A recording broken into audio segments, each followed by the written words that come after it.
গান বাজনা সারাদিন মোবাইলের সঙ্গে গান শুনতে শুনতে ঘুমায়, এর কোনো কাছে না নেই। তো গান বাজনা কি হালাল না হারাম? তো এই গান বাজনা কিছুদিন পরে হালাল হয়ে যাবে। হ্যাঁ, আচ্ছা, একটা হারাম কিয়ামত পর্যন্ত হারাম, একটা হালাল কিয়ামত পর্যন্ত হালাল, আর একটা হারাম, সবাই বলেন, একটা হারাম কিয়ামত পর্যন্ত হারাম। আচ্ছা, গরুর গোশত কত সালে হারাম হবে?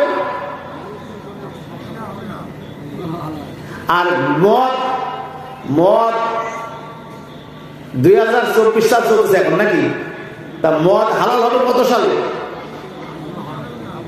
তার মানে একটা হারাম কিয়ামত পর্যন্ত হারাম, আর একটা হালাল কিয়ামত পর্যন্ত হালাল।